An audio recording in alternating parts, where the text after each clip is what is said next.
Handicap Radio-TV dimanche 21 décembre 2025. À Valenciennes, le maire Laurent de Gallet est convoqué devant le tribunal judiciaire de Lille le 19 février. Il devra répondre de faits qualifiés de complicité, de prise illégale d'intérêt et de subornation de témoins. Cette procédure fait suite à 2 plaintes déposées en 2022 et 2023 par une ancienne salariée de la SAEM Stationnement. Les faits reprochés portent sur des soupçons d'intervention et de pression exercée dans un cadre professionnel lié à la gestion du stationnement. En cas de condamnation, l'élu encourt jusqu'à 5 ans d'emprisonnement et 5 ans d'inéligibilité. Il conteste les accusations. Dans le Pas-de-Calais, plusieurs faits divers graves sont signalés. À Conchil-le-Temple, vendredi vers 18h20, 18h20, un homme d'environ 35 ans a perdu le contrôle de son véhicule sur la départementale D143 avant de percuter violemment un arbre. Les secours ont dû procéder à une désincarcération. La victime, grièvement blessée, a été transportée au centre hospitalier de Rangue-du-Fliers, son état étant jugé sérieux.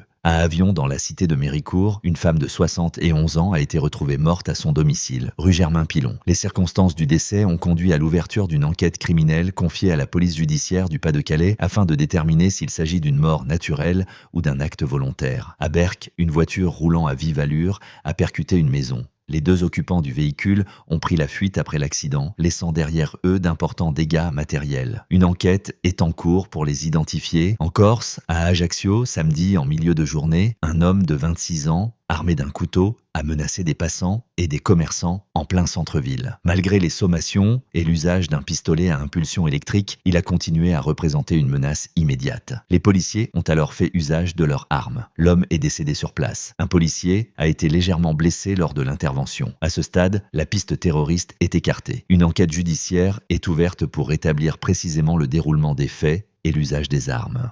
À Toulouse, samedi soir, un homme a agressé au couteau 2 adolescents âgés de 15 et 16 ans. Les victimes ont été blessées et transportées à l'hôpital, leur pronostic vital n'étant pas engagé. Après l'agression, l'homme s'est dirigé vers les forces de l'ordre, arme blanche à la main. Face à la menace immédiate, les policiers ont ouvert le feu. L'agresseur a été grièvement blessé par balle et hospitalisé en urgence absolue. 2 enquêtes ont été ouvertes, notamment pour tentative d'homicide volontaire. À Marseille, un sexagénaire a été interpellé et placé en détention pour des agressions répétées commises sur des femmes âgées au cimetière Saint-Pierre. Les victimes, ciblées pour leur vulnérabilité, venaient se recueillir sur les tombes de leurs proches. L'homme agissait avec préméditation en variant les jours et les horaires afin d'éviter d'être repéré. L'affaire a suscité une vive émotion. Toujours à Marseille, la CRS 81, dite de nouvelle génération, a marqué un anniversaire symbolique dans un contexte de violences urbaines liées au narcotrafic. Les autorités soulignent le rôle central de cette unité dans le maintien de l'ordre et les opérations de sécurisation. Sur le plan national, un jeune homme de 22 ans soupçonné d'avoir participé au piratage et à la diffusion de fichiers sensibles du ministère de l'Intérieur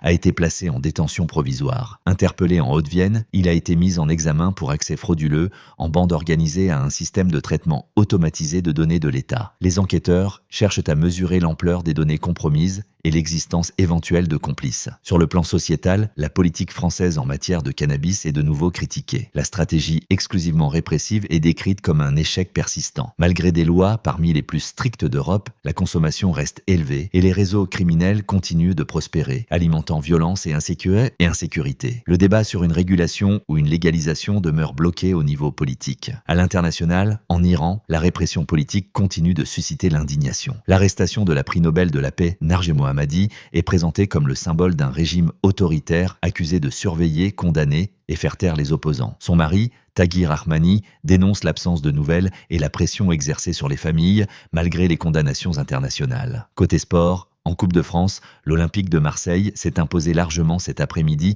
face à Bourg-en-Bresse sur le score de 6-0, validant sans discussion sa qualification pour la suite de la compétition. À l'international, la Coupe d'Afrique des Nations 2025 s'est ouverte ce soir à Rabat. Pour le match d'ouverture, le Maroc s'est imposé 2-0 face aux Comores, lançant idéalement sa compétition devant son public, sous une pression populaire immense. Abonnez-vous à Handicap Radio TV.